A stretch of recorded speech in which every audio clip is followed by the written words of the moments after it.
Hello guys, welcome back to Namrata Mandavkar YouTube channel. Do subscribe and press the bell icon for the notification. चला आता आपण व्हिडिओला आता start करूया. पहिला आपण 2 चमचे मेहंदी पावडर घेणार आहोत चमच्याच्या साहाय्याने, कारण वेट मशीन ही सर्वांकडेच नसते. त्यानंतर त्याच्यामध्ये 1 चमचा साखर ॲड करणार आहोत. मेहंदी पावडरचे अनेक प्रकार असतात, ते व्हिडिओच्या शेवटी सांगेन. त्यानंतर साखर नीट मिक्स करून घ्यायची आहे. त्यानंतर त्याच्यामध्ये थोड्या प्रमाणात पाणी ॲड करायचं आहे.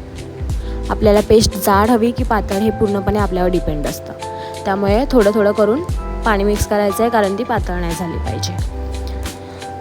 नीट मिक्स करून घ्यायची आहे आणि मिक्स करत असताना त्याच्यामध्ये कोणतेही लम्प्स नाही राहणार ह्याची काळजी घ्यायची आहे. पाणी जर कमी पडत असेल तर थोडं अजून टाकू शकतो. मी ज्या डायरेक्शनमध्ये फिरवते त्याच डायरेक्शनमध्ये तुम्ही फिरवा. आता ही पेस्ट आपली रेडी आहे. त्यानंतर आपण हे ऑइल यूज करतो आहे. हे ऑर्गॅनिक ऑइल आहे आणि त्या ऑइलला तुम्ही निलगिरी तेलसुद्धा बोलू शकता. आता त्या पेस्टमध्ये आपण 3 चमचे ऑइल टाकतो आहे. 1, हा दुसरा आणि हा तिसरा. 3 चमचे ऑइल टाकल्यानंतर आपण त्याला परत एकदा चांगलं मिक्स करून घ्यायचं आहे. जे ऑइल आहे ते त्याच्यामध्ये पूर्ण मिक्स व्हायला, ऑब्झर्व व्हायला थोडा वेळ लागतो. त्यामुळे ते एकदम नीट मिक्स करून घ्यायचं आहे.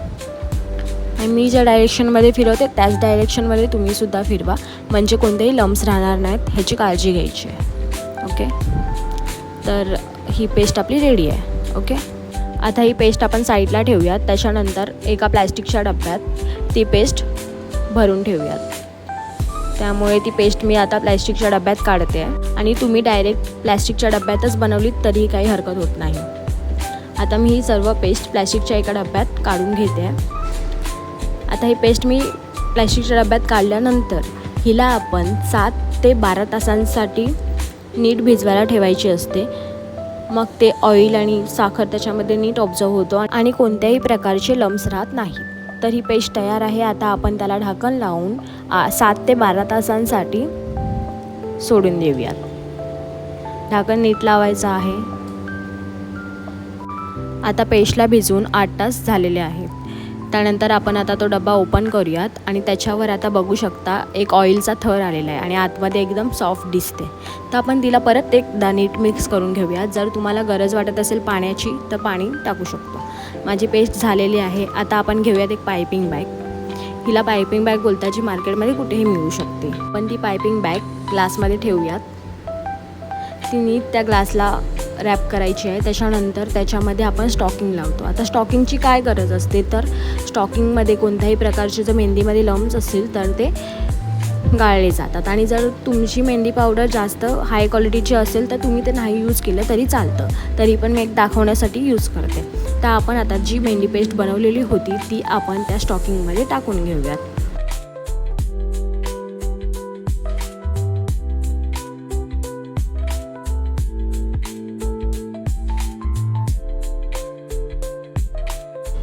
तर आता आपण ही पेस्ट स्टॉकिंगमध्ये टाकून घेतलेली आहे. त्यानंतर स्टॉकिंग काढून त्याच्यानंतर जी पायपिंग बॅग आहे ती काढून घ्यायची आहे.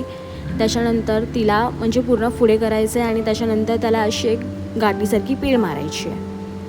का तर जेव्हा आपण ती स्टॉकिंग बाहेर काढू तर त्याच्यामध्ये कोणत्याही गोष्टी राहिल्या नाही पाहिजेत आणि स्टॉकिंग एकदम नीट बाहेर निघालं पाहिजे. तर आता मी हे जसं खेचते त्या पद्धतीने तुम्ही खेचू शकता. स्टॉकिंग निघाला आहे. त्याच्यामध्ये कोणतेही लम्प्स राहिले नाहीत, कारण आपली पावडर ही चांगल्या क्वालिटीची होती. त्यानंतर त्याची एक गाठ बांधून घेणार आहोत. गाठ बांधून घेतल्यानंतर बघू शकता की माझ्या हाताला थोड्याच वेळात किती कलर आला आहे. त्यानंतर आपण आता ती कोनमध्ये भरायची आहे. तर आपण पायपिंग बॅगला थोडंसं पुढे कट करूयात. कैचीने कट केलं. त्याच्यानंतर आपण बनवलेले कोन आहेत. आता कोनचा व्हिडिओ तुम्हाला इंस्टाग्रामवर मिळून जाईल. त्या डिस्क्रिप्शनमध्ये मी त्याची लिंक देते आहे, तर तुम्ही त्या आयडीवर जाऊन तो बघू शकता. आता मी मेहंदी कोनमध्ये टाकत आहे. नीट पकडून कोनमध्ये मेहंदी टाका, नाही तर तुमची मेहंदी बाहेर येऊ शकते. आता माझी मेहंदी टाकून गेलेली आहे. तर मी टेप करते आहे. त्याला टेप केली तर फर्स्ट आपण 2 सेलो टेप वरती लावणार आहोत. त्यानंतर त्याला पूर्ण पॅक केल्यानंतर 2 फोल्ड करून घेणार आहोत. जसं मी दाखवते तसंच तुम्ही करा. त्याच्यानंतर त्याला इकडनं तिसरी फोल्ड आणि इकडनं चौथी फोल्ड करून पॅक करणार आहोत. माझं सुटलं, मी परत करते. ओके, आता ही सेलो टेप एक वरून लावणार आहोत आणि एक आडवी लावणार आहोत, जेणेकरून तो ओपन होणार नाही. आता हा कोण रेडी आहे. जर गरज असेल तर तुम्ही अजून एक सेलो टेप लावू शकता. आता आपले सर्व कोण भरून झालेले आहेत. आणि जर आपली पेस्ट उरत असेल तर मी असं फोल्ड करून त्याला सेलो टेप लावून फ्रीजमध्ये ठेवू शकते. फ्रीजमध्ये ती चांगल्या काळ टिकते. आता आपले सर्व कोण रेडी आहेत. आता मी दाखवते त्याच्यामध्ये काय फिनिशिंग वर्क होतं आहे ते हातावर काढून. तर आपण ह्यातला एक कोण घेऊयात आणि हातावर लाईन सोडूयात.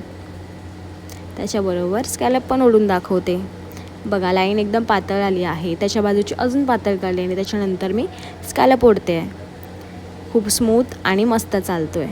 व्हिडिओ कसा वाटला हे कमेंटमध्ये सांगा. Bye bye.